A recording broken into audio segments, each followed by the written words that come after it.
في انهاء الهجمه يعني. كابتن اسلام، نعم، الشوط الاول يعني شايفه ازاي ما بين الفريقين؟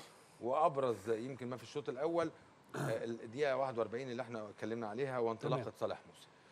يعني انا بالنسبه لي الشوط الاول النادي الاسماعيلي رائع. انطلاقات من اليمين، انطلاقات من الشمال، انطلاقات من وسط الملعب، فرص ضايعه 5-6 فرص ضايعين، ثرو باس من وسط الملعب.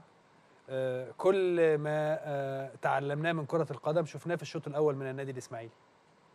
ده وجهه نظرك؟ طب اصل انا لما بقول عكس كده الناس بتقول لك انت زعلان عشان الاسماعيلي بيكسب.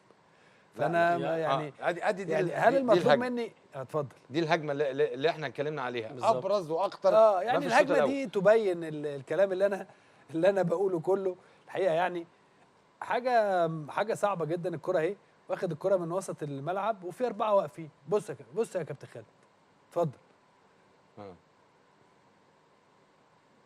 لا احنا كان زمان اللي يوصل للمنطقه دي، عارف انت جاي عارف يا اسلام، اللي بيوصل للمنطقه دي جاي خلصان، لما يجي حتى يفنشها. انا قلت لمخرجنا احمد عبد الظاهر هات لنا هدف ايفونا مع فرق طبعا المنطقتين، لا والمشوار والنهايه يعني طبعا هنا هو النهايه كانت جول، لكن نهايه بتاعت الاسماعيلي محمد عواد يتألق صح؟ لا بس دي غير دي خالص. يعني دي يعني انا عايز اقول ايه؟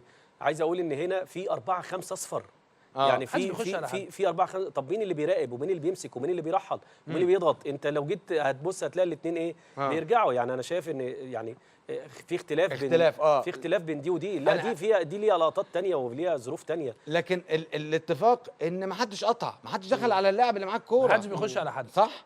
هو ده الاتفاق. يعني بص هنا هو استلم، عدى، عمال يعدي وما فيش اي حد دخل عليه. انت عارف مين اللي مكمل معاه ده يا اسلام؟ احمد سمير فرج. هو الطبيعي مش احمد سمير فرج اللي مكمل هنا.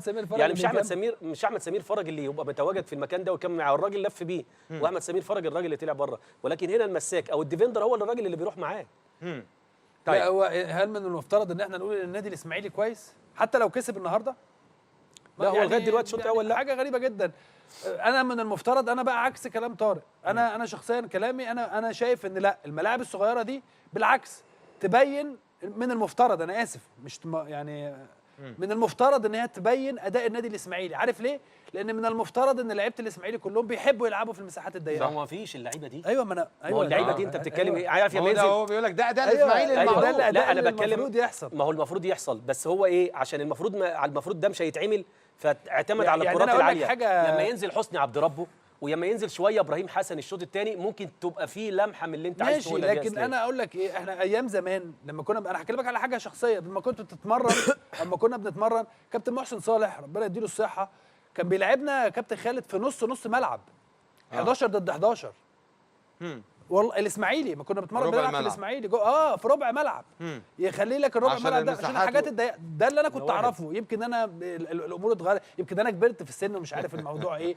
فالحقيقه انا بالنسبه لي يعني انا حتى قافل هات لي البتاع، انا قافله مش هفتحه الموضوع. يعني انا قافل الاجنده. انا دايما الاجنده دي تلاقيها مفتوحه وبكتب كلام عشان كان معايا قلم كابتن خالد خالد. فانا عندي بص انا قافلها ليه؟ لان انا ما عنديش حاجه اقولها. لو حد شايف ان لو في حد في الدنيا شايف ان الماتش الشوط الاول طريقه لعب الداخليه هي دي طريقه لعب الداخليه معروف، ما عندهاش. عشان كده ما بتكلمش على الداخليه. لكن هل يجوز يا جماعه وهل من الممكن ان احنا نرى النادي الاسماعيلي بهذا الشكل؟ طيب